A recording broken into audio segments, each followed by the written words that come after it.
Welcome to Game of Roses. It's me, Chad. It's just me, Chad Colton, not Alan Cumming. Once again, you've been fooled. You see, this is why I should be on Traitors, because I'm that deceptive and that convincing. Was tonight's episode 8 of Season 4 of the U.S. Traitors, the greatest episode of the season so far? Yes. For a variety of reasons, we'll be getting to all of those, rest assured, in great detail. But I want to begin by discussing something that everybody thought was a great play. I said it was a bad play. I think I gave it my error of the game, that game, when Rob voted against Lisa Rinna. Not the time they kicked her off, but the time before that. I said it was bad because it sowed division amongst the traitors, and now we're seeing that division coming home to roost. Is this going to sink Rob ultimately? I don't know. Will he be able to play his way out of this? I think that's very possible. However, he wouldn't be in this position in the first place if he had just voted for Ron or Colton, possibly. Maybe that would have been a harder one to sell, but he could have gotten around. I don't know. He could have voted for one of them, is all I'm saying. And I think it would have helped his game. All that said, let's get into the details here. Again, this is Traitors Season 4. Do we call it a cursed season? It's a turning point season for sure. All the things that are happening off screen with this season make it significantly historic. I don't think we're going to see someone cast like Colton Underwood. I think they're going to do their homework a little bit more, or at least pay more attention to that stuff if they openly, ignored it and knew about it. All that said, let's get into this episode. Portion 1 begins. We are in the turret with our two remaining traitors, Rob and Candiace. Candiace is mad at Rob. He says he feels bad for killing Lisa, feels bad as a person, but implying not as someone playing the game.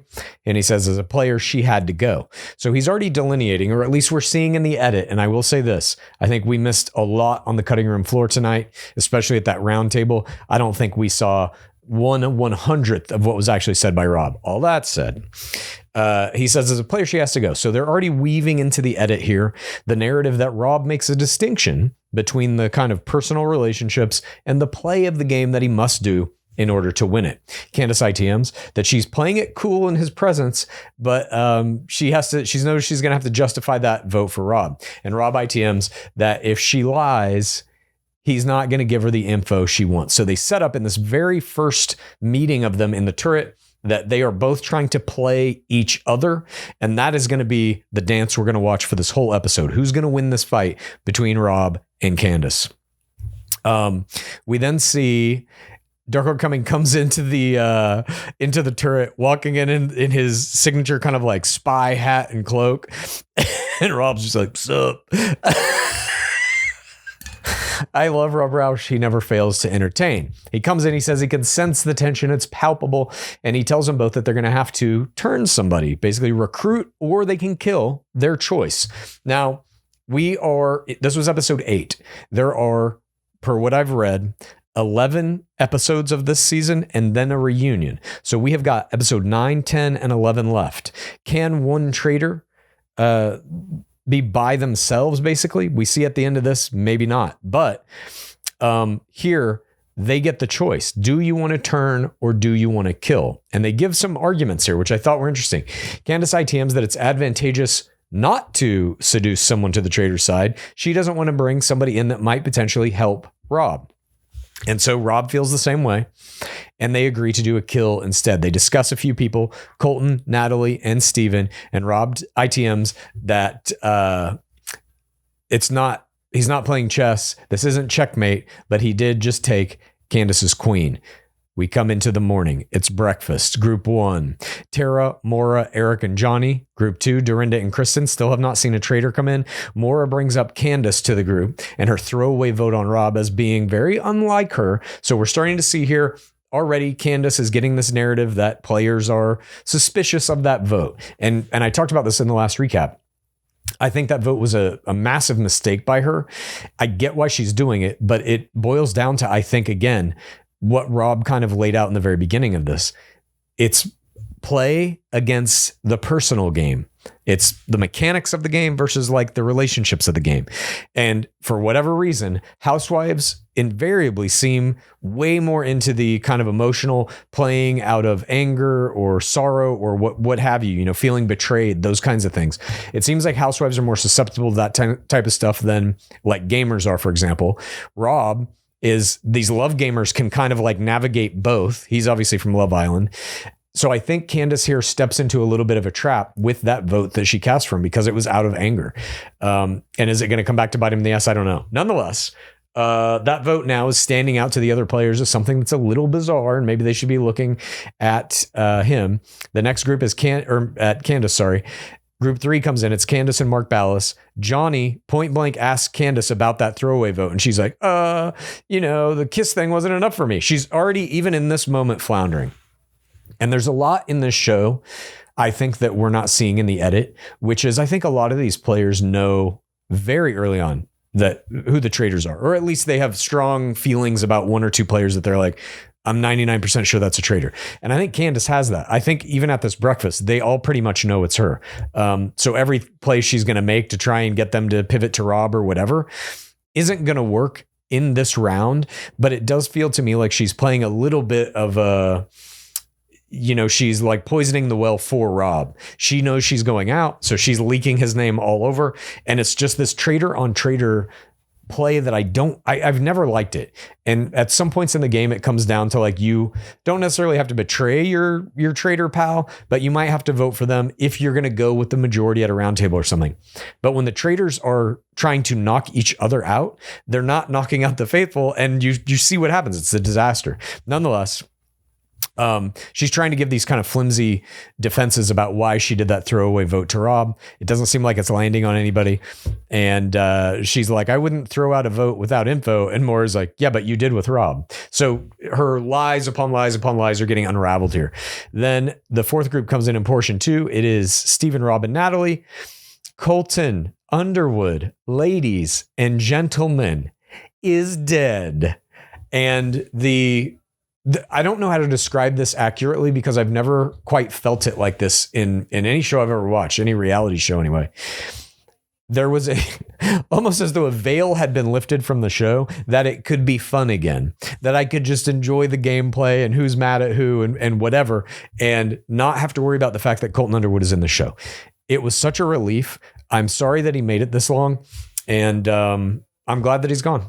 And I'm very curious to see if he's going to come to that reunion. There are all kinds of rumors swirling around. Of course, for those who don't know, he was scheduled to go on Watch What Happens Live last week, and he bailed on it. And they replaced him with Michael Rappaport, of all people. Nonetheless, he did bail on that. And this is leading many to believe that he will not come to the reunion. There are also some things being written online about a settlement that he entered into with Cassie Randolph, of course, the ring winner of Bachelor Season 23, who he stalked.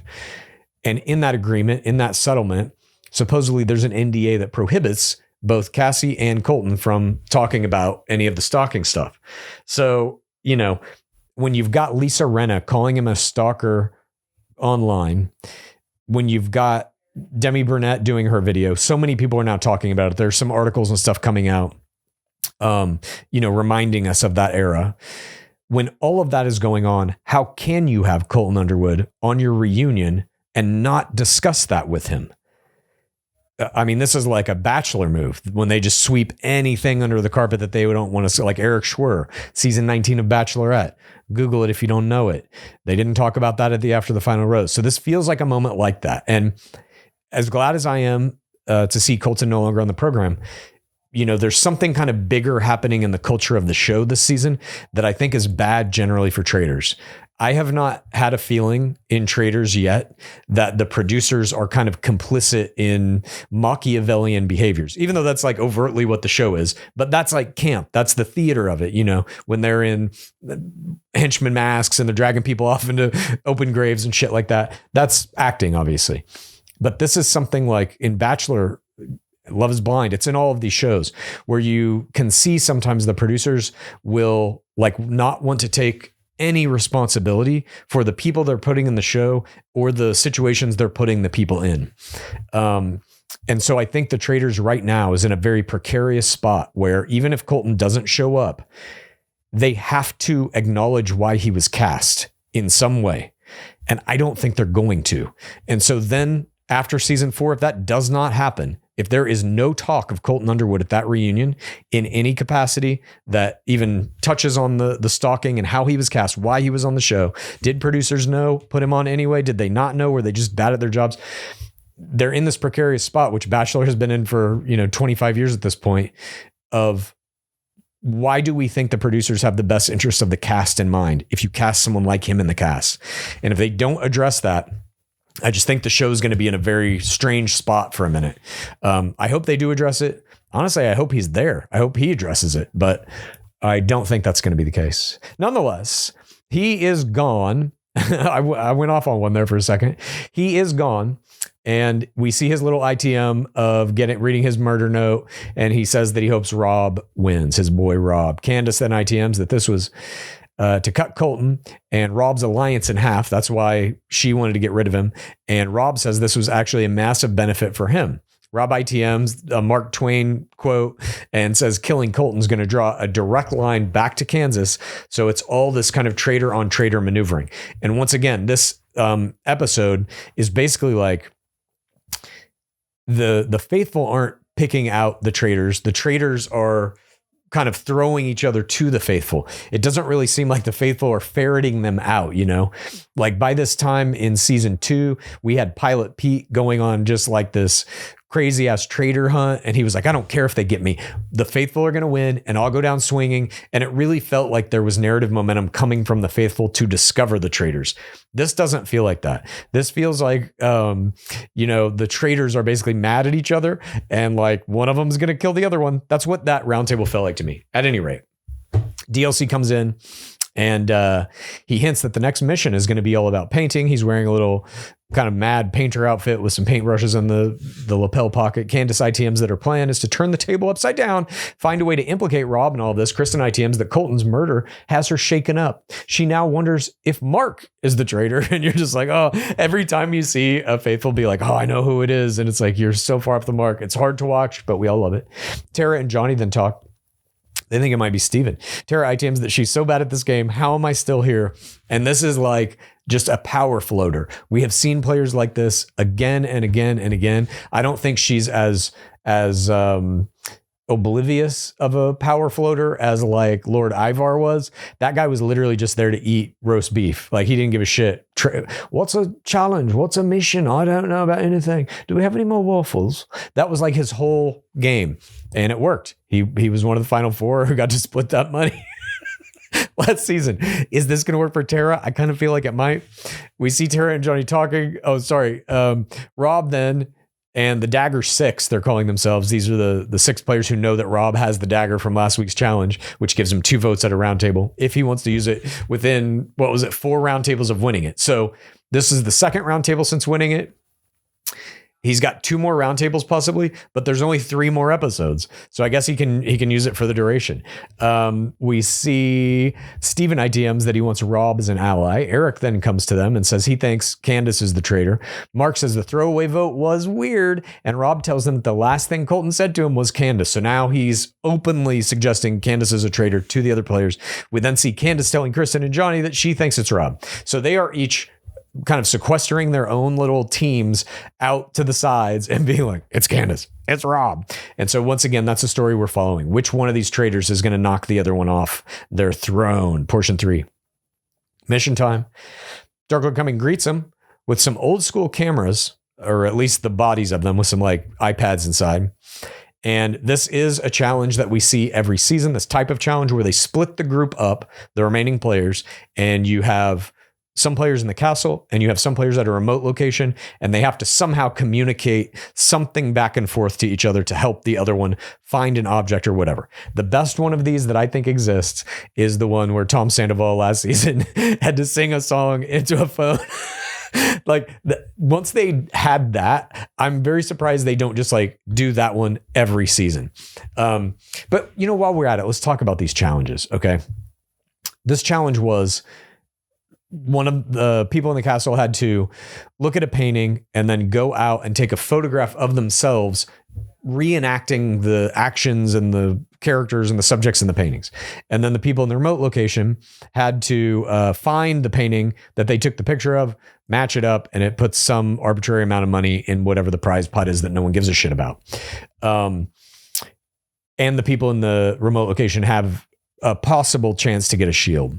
And so they're all told that. And then they select the 3 people that they think should go get a shield. It's Rob, it's Kristen. Did I write this down? And I didn't write the other one down. But we see Kristen ultimately finds the shield here. Now, Candiace says something. It's Mark, Rob, and Kristen all go to the gallery. And we see this thing where Candiace is kind of like pissed that Rob he's like, oh, he doesn't need a shield. Why does he need a shield for? That's hilarious. But the real benefit of sending a traitor with that group is, even if he doesn't get the shield, he knows who has it. So let's say the 2 traitors are not at war with each other. Let's say they're actually working together still. That information's invaluable, because when you go to the turret to do your murder, if you know who has the shield, clearly you're not going to murder them. So Rob going to the group with the shield players you have to do that. Anytime there is a shield up for grabs and they split you into multiple groups, 2 or more, you want a traitor in every group that can possibly get the shield, so that you have that knowledge as traitors. So what he does here is actually smart. And if he wins the shield, then anybody's up for elimination. No one's safe, which is also good. So they do these little things, some of them are funny. We've got Eric is eating grass. People are making cow faces and shit. I guess it's okay. It's no Tom Sandoval singing into a fucking phone though. Kristen is the one who gets the shield ultimately, and they banked $12,000 and it's $150,000 total so far. Dark Lord Cummings says the shield was taken by someone in the gallery team, but he doesn't tell us who, and he doesn't tell the other players who. Now let's discuss these challenges. Okay. This is one of the worst things about Traitors is the challenges. This game is so fantastic. The presentation of it is second to none. From Alan Cumming to the castle, to the outfits, to the cinematography, to the direction. There is no other reality show close to it, in my opinion. The third wave nature of it, taking players from disparate reality franchises to see what skills they learn in their separate games and how those skills fare against one another from different disciplines. How will a bachelor face off against a housewife? How will a survivor champion face off against somebody from the challenge or any of that? That is all fantastic. These challenges are terrible. No one cares about the money. We saw that thing from Carolyn Weiger. She had I think a comment on an Instagram post or something this past week where she was basically like, gamers actually need the money. Housewives don't give a fuck about $250,000. So that disparity, I think, it skews it. In my opinion, this is how you fix the challenges. $1 million to the winner of every season, period, flat out. The challenges have nothing to do with money. They're more like survivor challenges where you're fighting against the other players. There's no teams, none of that shit. The winner gets the shield, basically, whatever the challenge may be. They could be physical challenges like Survivor. They can be puzzles. They can be, any variety of things you want. But the winner of the challenge should get some benefit in the game. Maybe it makes them totally immune from any kind of elimination, both roundtable or murder.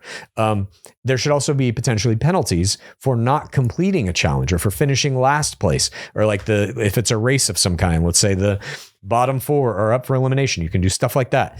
There's a bunch of ways that you can remake these challenges so that the outcomes actually matter in the game. Perhaps they give you more information about something, or they, allow you a second vote, like they did with the dagger. The dagger is actually a step in the right direction. It's a very Survivor kind of mechanic. That's like, okay, you won this special thing that will aid you in some other portion of the game. All of that is great. To see that like each one of these things gives them $3,000 and you're just like, what is this? Who cares?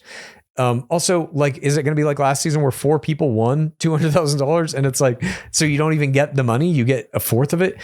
They just need to like really look at this. And hard to do that, I know, because reality TV is like, if it ain't broke, don't fix it. This show's a massive hit. They're going through some controversial times right now, but it's a massive hit.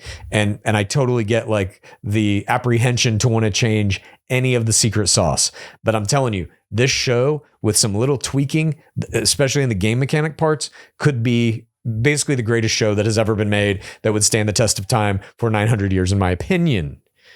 Anyways, as you can tell, the challenges are problematic to me. There's just, I just don't get them. Like, I don't even know, like, who was the star player of this challenge? Was it Kristen because she got the shield? She didn't really, other than that, like, they're just staring at shit and being like, I think it's this painting. Yep. Okay. Was it Eric because he ate some grass? He was probably the funniest one, I think. Or Maura, maybe she had some funny faces. Like, I just don't know how to gauge like what the challenges mean in any real way. Hopefully they'll fix this. Nonetheless, they have 150,000 so far. He tells them the shield was taken. We begin portion 4. This is reality. Reality, of course, are the segments in the show where players are put back in the castle and they can walk around and talk to each other freely. They call that reality. We see Eric. He's talking to Johnny about Candiace, and Johnny says he feels boy energy amongst the traitors and he thinks it might be Steven. Literally no one is saying Rob other than Candiace. And this, again, is why that vote from Rob about toward Lisa has tanked him, because it made Candiace pissed off. She now feels like she needs to get revenge on Rob. The only way she can do that, she knows she's going out, is by casting these votes and pointing at him, basically. And this has been like a trope in, it was at least last season. We saw it with Bob the Drag Queen and Boston Rob. Was there one like this in the season before? I can't remember. But this type of thing of like an outgoing traitor kind of pointing a silent finger, or even voting for, in this case, the other traitor, that happens like with frequency. And so I think now people have to be massively suspicious of Rob. And it would be my guess, if I was in this game right now, I would think it was Rob and I would keep him till the end. I would not vote him out, because obviously you need to get to that final standing around the fire and saying if you think there are any traitors left. So I think Rob is probably going to make it to the finals, because I think all the faithful already know that he's the traitor. Nonetheless, we see Eric ITMing strategies about thinking why the traitors might have killed Colton. Johnny tells Candiace that she's going to be brought up at the round table. Dorinda says it was weird when Lisa gave Steven her gold, and Tara's like, yeah, that's right. And now we get into this mode where we got a traitor out, and now we have to think back to anyone who had any interaction with them of any kind. And is that suspicious or not?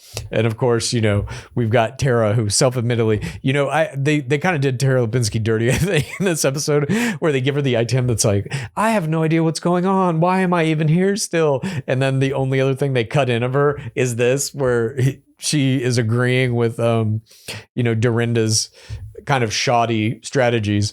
Nonetheless, Candiace asks Steven if he's hearing any names, and Dorinda and Johnny then walk up, and Candiace says, can you give us a minute?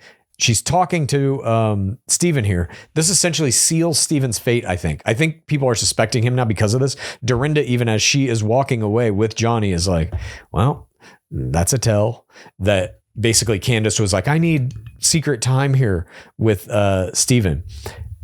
Poor Steven, he, through no fault of his own, he's just sitting there fucking minding his business, and all this shit starts spinning around him. So now people associate him with both Lisa and Candiace. Steven then tells Candiace that Colton was tossing out her name. Candiace ITM is wondering if Rob was the one floating her name, and it went from Rob through Colton. Candiace then tells Steven, who was Colton closest to? I think Rob was puppeteering him. So she's openly putting Rob's name out there now. This is a straight head-to-head traitor on traitor attack. May the best traitor win. I just don't get it as a strategy at all. You have such a powerful advantage if you have a small team of people who have better information than the larger group. If that team starts to fracture, you're basically fucked, because now each team member is kind of like on stage defending their life. Rob is going to have to do that next week, I think. Again, unless they already know, and he's just kind of like, unbeknownst to him, maybe even an inert player, which I think is like, this is a strategy that I think would be very powerful in this game. And it's to never vote out a traitor. Like that, we're faithful. We're supposed to be voting out traitors. No, you're not. Never vote out a traitor. You never want to get one out until you get to the final round. And that's it.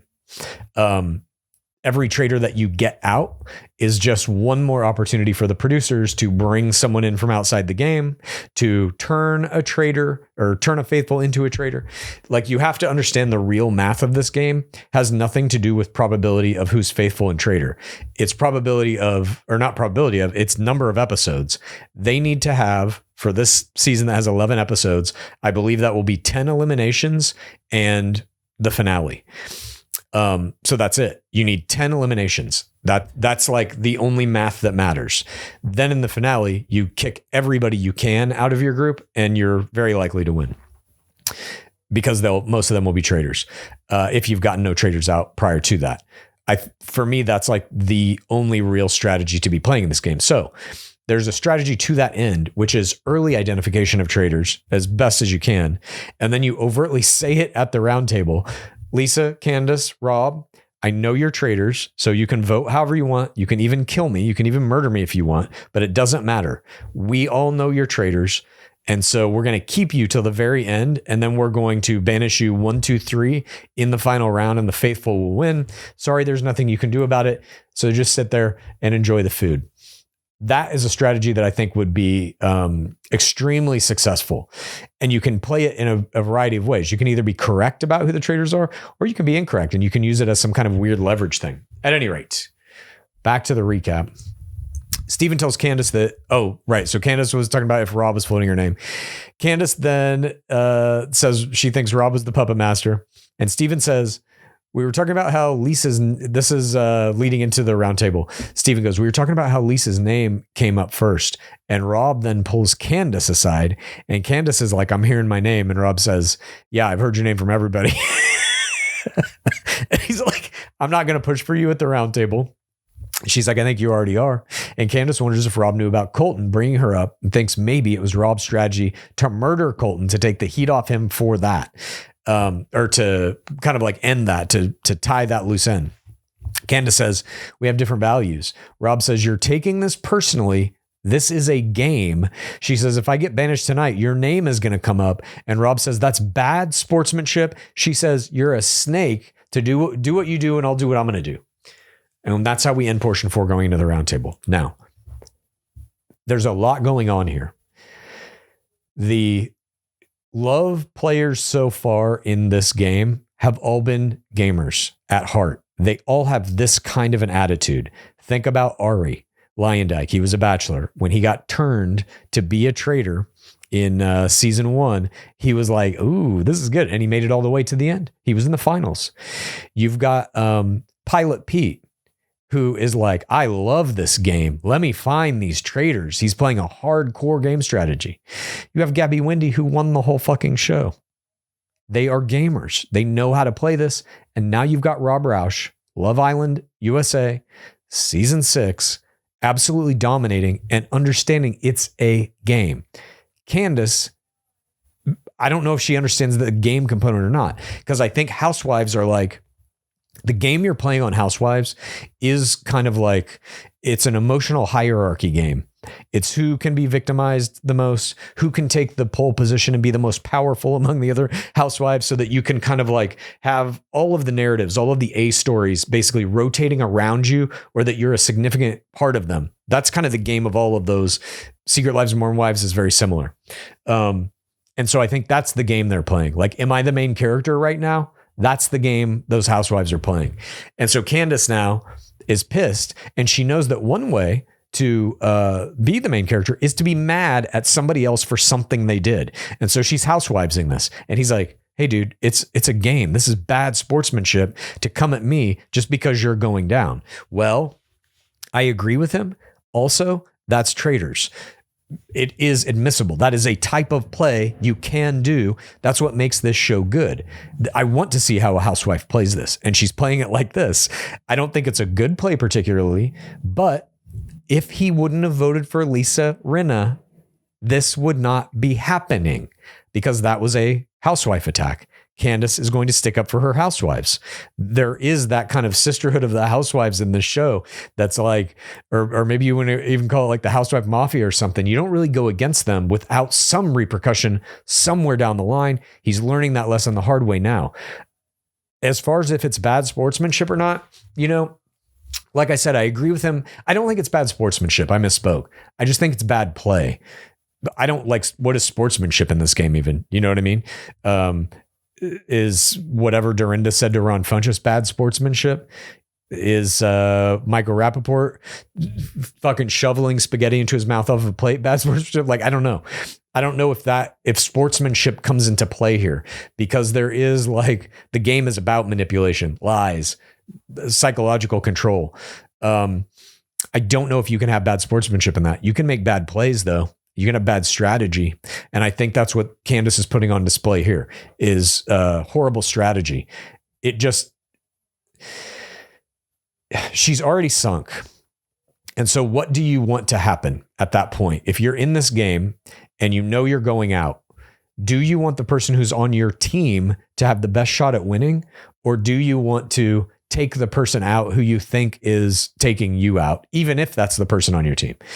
And I think for her, as he's saying, you're taking this too personally, I think that's exactly correct. She sees this as he attacked her, or maybe the housewives generally, and that's a personal thing to her. So fuck you, Rob Roush. I'm going to take you out. And I don't know if he's going to be able to come back from this. We'll discuss. Portion 5 is the roundtable, of course. Candiace ITMs that she's going to roll around the gutter and play the game. Rob ITMs that he knows how to work people. He's going to remain calm and try to get Candiace to get mad so she looks guilty. But she says in her ITM, I'm not going to get mad. I'm just going to sit there cool as a cucumber and win this fight, basically. And we see then Johnny is ITMing that he thinks it might be Steven. Dark Lord Cumming comes in. He's in his little painter suit. This, by the way, I thought was the worst outfit of the season so far.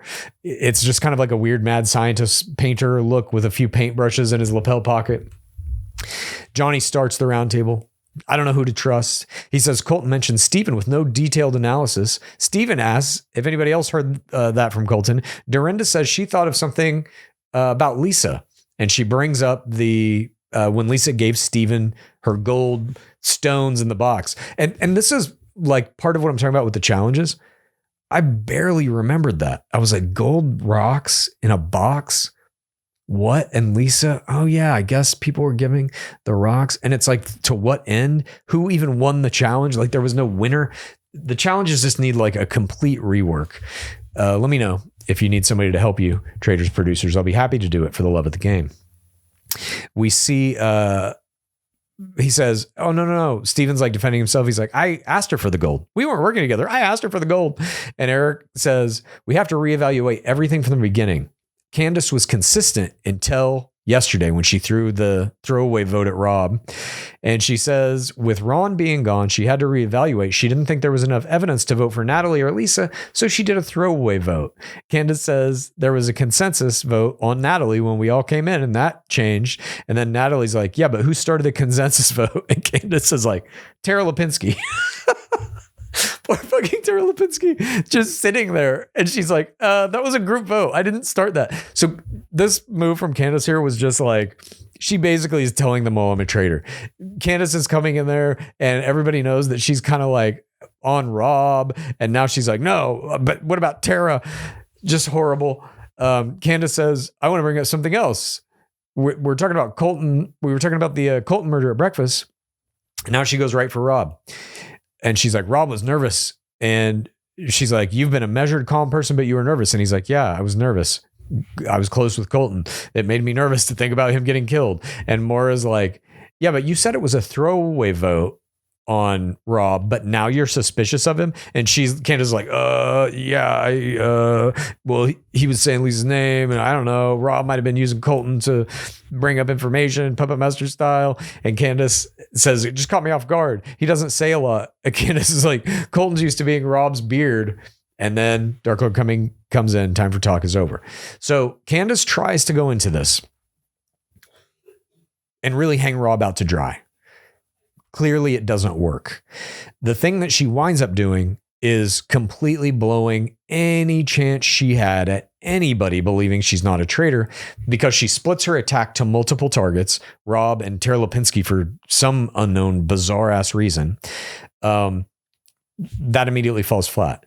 When you come into these roundtables, you either have to be a floater and you're just voting with the group and listening to what's being said and maybe chiming in everyone. Oh yeah. Oh, I remember that. Yeah. What? I didn't. Oh shit. I forgot about that.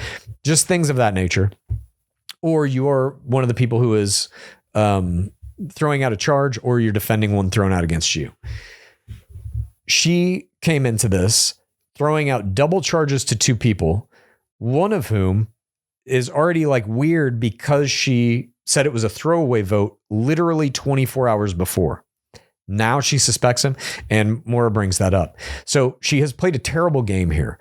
And the thing is, when she comes at Rob, this is the part that I was talking about that I think like most of it's on the cutting room floor. We have no idea what Rob actually said here or what his performance was. From what we saw in the edit, he was literally like, yeah, me and Colton were bros. I drop stuff all the time. She's like, you even dropped your fork. He's like, yeah, I just dropped things. And that was it. That was his defense. Does he need to do more than that? Did he do more than that? We're never going to know. They didn't show it to us. And for my money, when you have these like head to heads, I'll just never forget the Boston Rob and Bob the Drag Queen one. They played like opera music under it, and it was like a beautiful work of art. This should have been that, and it wasn't. It was very lackluster because there was no other side. The defense from Rob was not on screen. I don't know why they did that. I don't know if, maybe he said something in the defense that made it clear he is the other traitor to the rest of the table, and they're trying to hide that. I'm not sure, but we didn't see it here. And I think that is to the detriment of this episode, because when you have two traitors left and they are both trying to pick each other off, that moment should be gigantic. And I feel like this one kind of fell flat a little bit. Again, mainly because we didn't see a lot from Rob. Nonetheless, time for talk is over. Portion 6 begins. Dark Lord comes in. There is someone holding the power of the dagger. Do you want to raise your hand? No, he doesn't. And we are now 2 roundtables, I think he has left to use this dagger, right? Is he going to use it or not? We are kind of left after these votes with the possibility they may have to next week or the week after, who knows? But he doesn't use it here. And I think that's the right move. I think what you actually want to do is never, ever use it, because using it, I think using it draws too much attention. It's like, why is he doing that? Why did he double the vote? I think you don't use the dagger ever unless you are literally back against the wall, unless you think you are getting voted out and one vote may matter. I don't think you use it. I think it could be detrimental, but whatever. He may have to. He doesn't here though, which I thought was smart. We see the votes. It is basically unanimous, with Candiace breaking to vote for Rob. Natalie votes for Tara Lipinski. Poor Tara Lipinski. I'm also like, stuff like this. I don't think this is strategic. I think Natalie really was like, fuck Tara Lipinski. I could be wrong. But to see like a gamer like Natalie come in and just seemingly has no idea what's going on at all is fascinating to me. And it really, I think, softens the idea that all the gamers are just these math wizards who can see the structure of the game and pick it apart and are just going to win at any cost. I like seeing it, actually, because I don't want to see, like season 5, for example, I don't want to see all the gamers come in and just get eliminated one after the other at roundtables, which is basically what happened this season. Like in the early phases of the game, when they had nothing to go on, they were just like, just pick off another gamer. Might as well. And I just don't like that. It's like the gamers are actually a big asset. And I think people are just like totally afraid of them at all times, and unnecessarily so, as we're seeing here with Natalie. But when you have somebody like Rob has a podcast in the game who is able to identify these, like the murder in plain sight, the conga line, as being a symbol of that, or a sign that something like that was happening. You actually want those players in the game as long as possible if you believe they're faithful. Even if you believe they're traitors, they're going to be the ones most likely to engage in something like what Colton was proposing to Lisa Rinna, that you could do an open partnership between faithful and traitor. I believe the gamers would look at that with kind of a cold gamer lens and have no emotional confusion about like, whoa, but I'm supposed to be a traitor. I can't do that. You know, they might actually do just an upfront deal with you. So I think you actually want gamers in this game because they can help on both sides. And I don't like seeing them just get picked off one by one. So like I was saying, I think Natalie is helping out here. I don't know if this is a bigger metagame thing she's trying to do to like change the kind of persona of a gamer in Traitors, but it worked a little bit on me. Nonetheless, we see literally everybody else votes for Candiace. She goes to that circle of truth. She says, it has been life-changing, and I've played the game with valor and love and respect, and with treachery because I'm a traitor. Candiace's ITM exit, she says, I loved everybody. She produces tier play here. This is a Housewife 101. And she says, I'm confident they're going to look at Rob now because she fired this parting shot of another vote for Rob. They just knocked her out. They're going to wonder why she voted for Rob. I think he may be fucked. Dark Lord Coming comes in, tells them all to go to bed and think happy thoughts. The table all agrees Candiace did well. Rob ITMs that he wants to play it as cool as possible. He knows the votes are on him and it made him vulnerable. We then see Dorinda and Johnny commiserating about, you know, they both loved Candiace, obviously. Johnny ITMs that he can't believe he aligned himself so closely with the traitor. And Rob starts spinning up Johnny Weir rumors in the kitchen. Kristen and Eric then both think Rob is too sweet to be a traitor. They say he's so sweet. And it is mind-blowing. Like, that's all it takes. Just being kind of nice. We then see Maura thinking it might be Johnny. He's getting thrown into the mix now. And then we see Rob go into the turret. Dark Lord Coming comes in. What's up, dude? And he asks him how it feels to be the slayer of housewives. And he says, it feels good, dude. Feels pretty good, bro. Rob goes, he then is going to get to recruit somebody, join the Traitors or die, basically. And Rob says he's got this crazy plan to pick the most suspicious player, Johnny Weir. And I was like, that is crazy. But then it's like, his plan was to pick Johnny Weir. He thinks everybody's going to vote for Johnny. They would get out another traitor. And then maybe people would think there are no more traitors in the game. But it's like, but there's another roundtable. You know what I mean? Like there, and this is part of like the piece of the game that I think is like another piece of the game that is bad is that there is no limit to how many traitors the producers can put in the show. So if you get a traitor at every roundtable, they will just keep putting them in to fill 10 roundtables worth because they need 10 to 11 episodes of the show. Now, here's how you fix it. You can get 11 episodes out of 3 days of shooting if needed. If you really needed to, and they got traitors out on day 1, 2, and 3, you can fill 11 episodes. Just let me see the minutia. Let me see more of the conversations, have better challenges. There are ways to, I think, pack this show, pack like one shooting day with enough content that if in a disastrous scenario, you had players get 1, 2, 3 traitors out, you could still do 11 episodes. And I think putting like a hard limit on the traitors, like there are 3 traitors among you, find them. That's the game. Forever. They don't put new ones in. Nobody gets turned. That's it. Who are the traitors? If it takes that long, if it takes 11 episodes, great. If it doesn't, we will stretch 11 episodes out of it. I think that makes it a better game. It makes it more interesting to me because when you know the producers can just like send in somebody from last season halfway through this one, or you can turn a traitor, you can do whatever. We'll find other traitors. It just makes it like, well, why are we kicking them out then? There's no incentive to get traitors out. They will just fill the slot again. So for my money, that's how I would fix that. 3 finite traitors that start the game, and that is it.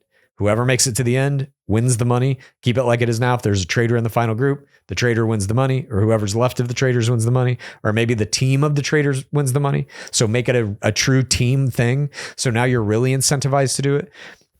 It's $1 million to all 3 traitors, or it's $1 million to whatever faithful are left.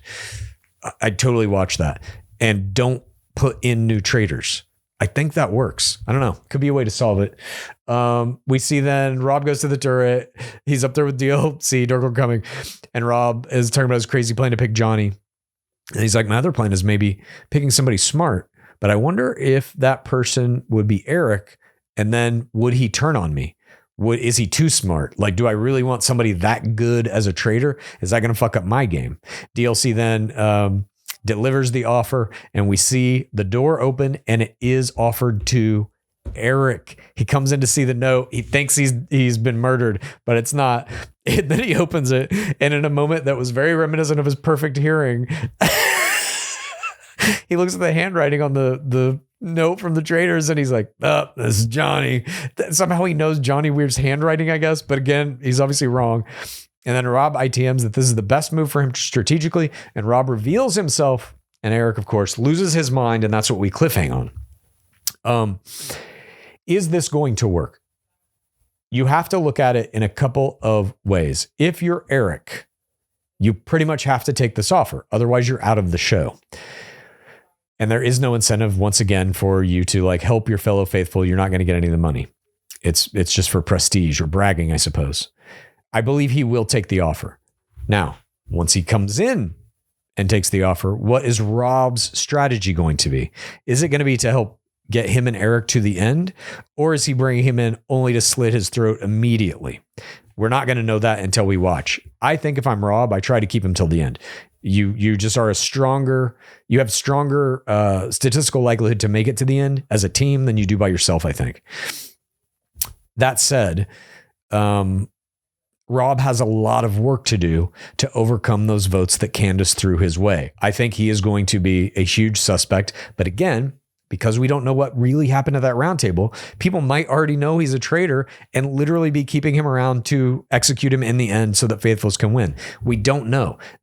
I would say the editing of this season in terms of content, in terms of like narrative and stuff, has not been good. There have been a lot of kind of confusing, well, why are they doing that? Or I haven't seen any conversation about that. I just thought Rob's defense at the roundtable in tonight's episode was just wasn't shown well. It wasn't presented well. All that said, a fantastic episode. I still did like seeing Candiace try to take Rob down, even though it was presented kind of poorly. I loved Colton Underwood getting murdered. And now we have our first possible faithful turning into a traitor. I didn't know anything about Eric coming into this season. I had to Google him and look on Wikipedia and stuff. I didn't know any of his music or anything. I have become a huge fan of his because of this show, his play style, his humor, everything that he's done in it. And I love that he's the one who's getting this opportunity. I think he's going to do great things with it. I'm looking forward to it. I will be back next week. Oh, with Pace Case on our Patreon, by the way. She's come back for the Casa Gore, so we watch these episodes together now. If you want to watch them with us, just go to patreon.com/Game of Roses. You can join us there. And I will be doing a recap next Friday, or it will be out next Friday, of episode 9. And then we just got episode 10, 11, and the reunion where Colton Underwood may or may not be. And next week, the 11th Wednesday, is Love is Blind season 10. If you can believe that. It's in Ohio. I'm going to be covering every episode in our Patreon and probably doing some recaps too. So be sure you stick around for those. Thanks for joining me for this one. I will see you soon. Please rate this podcast. Please review this podcast. Please get a friend to listen to us. And then please rate this podcast. Please review this podcast.